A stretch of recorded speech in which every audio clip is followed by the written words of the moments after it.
कोई भी सबूत छूटना नहीं चाहिए। नहीं छूटेगा सरकार, नहीं छूटेगा।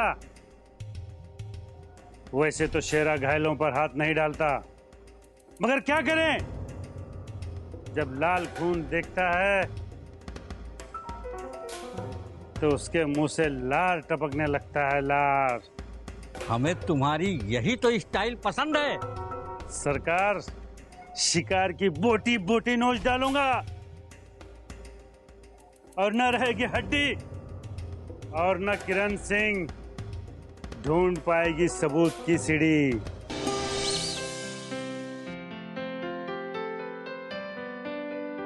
हेलो विवेक जी। अरे मोहन, आप बैठो बैठो यार। बताओ कैसे हो? मैं तो ठीक हूँ, और आप बताइए आपका क्या हाल है? बस चल रहा है। और आज आप इस ऑफिस में? हाँ, हमारे उस ऑफिस का कुछ रेनोवेशन हो रहा है, इसलिए टेम्पररी हमने इधर शिफ्ट किया। अच्छा अच्छा, लेकिन आज आप उदास क्यों लग रहे हो? ऐसी कोई बात नहीं है। आपके चेहरे से साफ झलक रहा है कि आप नॉर्मल नहीं हो। दरअसल बात यह है कि मैं शालिनी से मिलकर आया, लेकिन क्या? लेकिन मोहन, शालिनी पहले की तरह ठीक होगी या नहीं? जरूर ठीक होगी, आप धीरज रखिए, सब ठीक हो जाएगा। मैं वही तो कह रहा हूँ मोहन। विवेक जी, सुना है दिल्ली से कोई सीबीआई ऑफिसर किरण सिंह आई है? हाँ, ठीक सुना आपने। ये तो अच्छी बात है। इसका मतलब अब शालिनी केस की फाइल आगे दौड़ने लगेगी। हाँ, किरण सिंह मुझसे मिलने आई थी, वो अपना काम ईमानदारी से कर रही है। तो विवेक जी, हमें अब अपना काम रोक देना चाहिए। लेकिन क्यों? इसका मतलब अब हमें आंदोलन करने की जरूरत ही नहीं पड़ेगी। नहीं मोहन, किरण सिंह को जो काम सरकार ने सौंपा है वो तो अपना काम करती रहेंगे। हो सकता है उसी की वजह से पुलिस पर दबाव बढ़ा होगा। हमको एक बात नहीं भूलनी चाहिए कि हमें हमेशा लोगों को इकट्ठा करने में जो परेशानी उठानी पड़ती है, उसकी हमें तैयारी रखनी चाहिए। मतलब मैं कुछ समझा नहीं। देखो मोहन, शालिनी जल्दी ठीक हो जाएगी। उसका इशारा मिलते ही हमने अपनी टीम को जो काम सौंपा है वो उनका इशारा मिलते ही शुरू कर देंगे। शालिनी कब तक ठीक हो जाएगी? अब ये तो सर्जरी होने के बाद ही पता चलेगा। क्या हमें तब तक इंतजार करना पड़ेगा? हाँ, हमें इंतजार करना ही पड़ेगा, क्योंकि इसके सिवा हमारे पास और कोई रास्ता नहीं है। ठीक है, आप चर्चा कर लो। नहीं मोहन, उसकी हालत ऐसे नहीं है कि हम उससे चर्चा कर सकेंगे। आप चर्चा करने के बाद ही हम आगे का कार्यक्रम तय करेंगे। तो विवेक जी, मैं चलता हूँ। ठीक है, मैं जल्दी आपसे संपर्क करता हूँ। Okay, bye.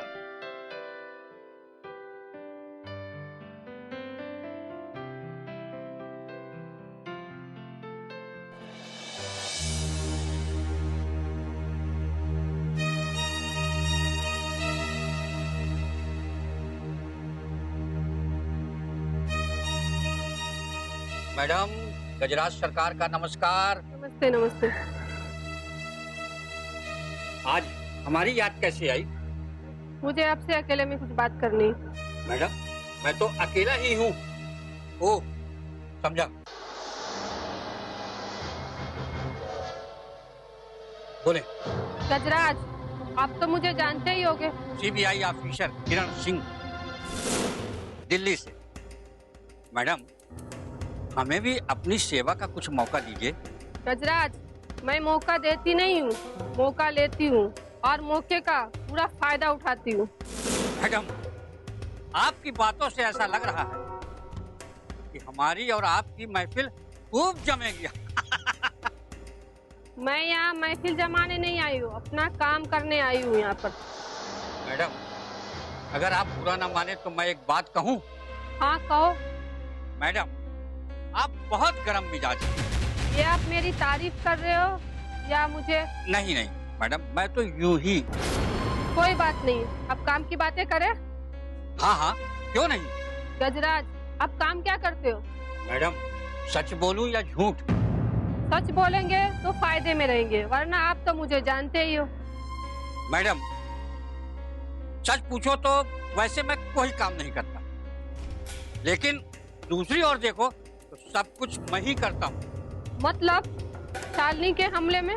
नहीं नहीं मैडम, मैं ऐसे छोटे करतूतों में शामिल नहीं होता। तो फिर इसमें कौन शामिल है? यह तो मैं नहीं बता सकता। फिर कौन शख्स है जो बता सकता है? मैडम, ये ढूंढना आपका काम है। हाँ, मैं अपना काम करना अच्छी तरीके से जानती हूँ, फिर भी इस बारे में मैं आपकी कोई सहायता नहीं कर सकता। क्यों नहीं? आप भी तो शराब माफिया से जुड़े हुए हो। आप ही के किसी आदमी ने। मैडम, मेरे वसूल है कि मैं महिला और बच्चों पर कोई भी हमला नहीं करता। और आपके आदमी? जैसा मैं वैसे ही वो। वसूल यानी वसूल, फिर चाहे वो कोई भी हो। ठीक है, आप कहते हो तो मैं मान लेती हूँ, लेकिन आपका ही कोई आदमी, कोई दुश्मन? प्रतिस्पर्धा, वो भी गजराज सरकार से प्रतिस्पर्धा? नहीं मैडम, ऐसा मेरा कोई दुश्मन नहीं है। ठीक है, अभी आप जा सकते हो। जल्दी हमारी दोबारा मुलाकात होगी। नमस्ते। नमस्ते।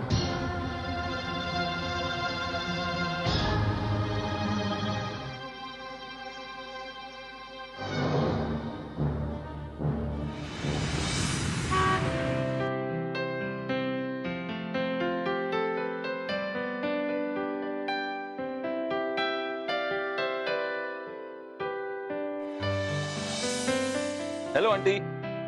अरे हेलो, तुम कब आए हो? बस अभी अभी। ये क्या, आप कुछ परेशान लग रही है? नहीं, ऐसी कोई बात नहीं, बस यूं ही।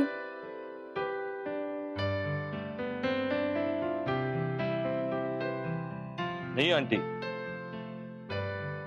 आप जरूर मुझसे कुछ छुपा रही है। कोई तो बात है। विवेक, शालिनी की सर्जरी तो हो गई। ये तो हमारे लिए खुशी की बात है। खुशी की बात है, लेकिन लेकिन क्या? क्या वो पहले की तरह अपना कार्य कर पाएगी? क्यों नहीं? तुम तो उसके डैडी का फैसला जानते हो। हाँ, मैं जानता हूं, लेकिन एडवोकेट कमलनाथ जी ऐसे कैसे अपना फैसला शालिनी पर? नहीं विवेक, वो ऐसे विचारों के नहीं है, लेकिन क्या करें, शालिनी के ऊपर जो हमला हुआ उस वजह से वो विवश हो गए। तो क्या शालिनी उनकी बात मान जाएगी? क्यों नहीं, मानना ही पड़ेगा उसे। मुझे नहीं लगता कि शालिनी इस फैसले को स्वीकार करेगी। इसका मतलब मुझसे ज्यादा जानते हो तुम शालिनी को। नहीं नहीं, मेरा कहने का यह मतलब नहीं था, बल्कि मैं ये कहना चाहता था कि शालिनी एक पढ़ी लिखी समझदार युवा लड़की है, ऊपर से उसकी समाज कार्य की रुचि। जहां तक मैं जानता हूं, कई मसले उसकी वजह से हल हुए। रही उस पर हमले की बात, तो अच्छे कार्य करने वालों को हमेशा मुसीबतों का सामना करना पड़ता है, लेकिन जीत आखिर सच्चाई की होती है। सच्चाई? अरे किस युग में जी रहे हो विवेक? अरे जिधर देखो उधर चोरी, डकैती, हत्या, भ्रष्टाचार के साथ साथ महिलाओं पे होने वाले अत्याचार। मैं तो यही कहूंगी कि इस युग में महिलाएं सुरक्षित नहीं है। देखिए, मैं आपकी भावनाओं को समझता, लेकिन कुछ लोगों की वजह से हम इस देश को, इस समाज को बदनाम नहीं कर सकते। मैंने कब समाज को, देश को बदनाम करने की बात की है? मैं तो ये कह रही हूँ कि आज के युग में महिलाएं सुरक्षित नहीं है। ये केवल आपकी सोच है। बरसों से हर युग में समाज में इस तरह के लोग, इस तरह की बुरी सोच पली बड़ी है। तो क्या यह सारी दुनिया को, सारे समाज को अपनी तरह बना सके? नहीं ना। ये हमारी सच्चाई की जीत है। अगर सच्चाई में इतनी ताकत है तो हम मुट्ठी भर लोगों को बदल क्यों नहीं सकते? जरूर बदल सकते हैं, लेकिन क्या? लेकिन उनकी बुरी सोच उन्हें एक कर देती है और हमारी अच्छी सोच हमें अकेला किसी मोड़ पर लाकर खड़ा कर देती है। आज आज आज जैसे शालिनी के साथ हो रहा है। शालिनी के साथ? हाँ, शालिनी के साथ। और जो बेचारी अकेली पड़ गई है, मैं उसका साथ नहीं छोड़ूंगा। सारी दुनिया, सारा समाज उसका साथ दे या ना दे, मैं उसको साथ दूंगा। मैं शालिनी को साथ दूंगा। मतलब तुम शालिनी के साथ हो? हाँ, क्यों नहीं। मैं उसके कार्य से, विचारों से हमेशा प्रभावित रहा हूं। मैं उसके साथ था, साथ हूं और आखिर तक साथ रहूंगा। अगर तुम्हारा यही अंतिम निर्णय है तो क्या? तो तुम जा सकते हो।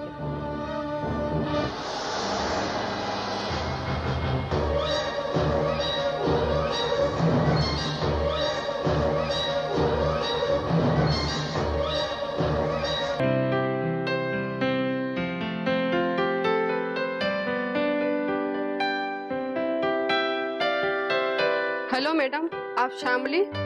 हाँ, बैठिए ना, बैठिए।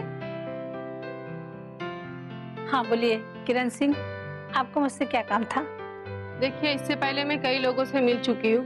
तो फिर आप मुझसे क्यों मिलने आई हो? मिलना जरूरी था, आखिर आप शालिनी की माँ हो।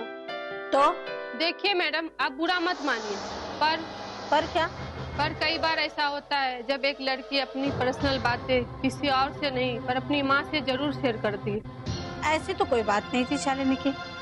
ऐसा तो हो ही नहीं सकता है। अच्छा तो मैं कह रही हूँ ना। आप सही नहीं कह रही है। शालिनी की माँ तुम हो या मैं? फिर भी आप सच छुपा रही है। शालिनी का सच खुली किताब की तरह खुला है।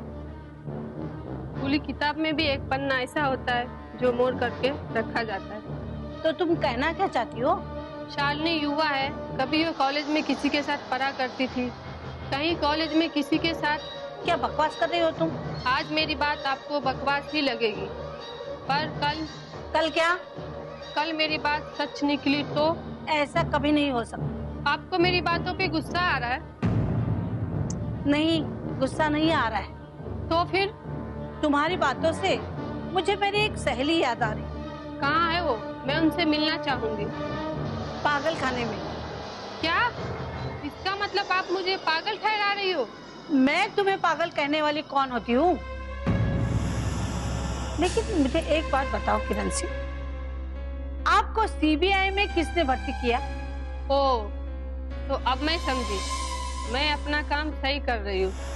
सही? मेरी कुछ सवालों से आपको गुस्सा आया, यहाँ तक कि आपने मुझे पागल करार दे दिया, जबकि आप जो कुछ कह रही थी सच ही कह रही थी। इसका मतलब? हाँ, आपको गुस्सा आने के लिए ही मैं ऐसे कुछ सवाल कर रही थी। पर क्यों? ताकि आप गुस्से में वही बात कह दे जो दिमाग के किसी कोने में छुपी है। लेकिन आप क्या कहेंगे? जो सच है वही कहेंगे ना। अच्छा तो आप... हाँ मैडम, मैंने आपको खामखा तकलीफ दी। अच्छा तो मैं चलती हूँ। चलिए, नमस्ते। नमस्ते नमस्ते।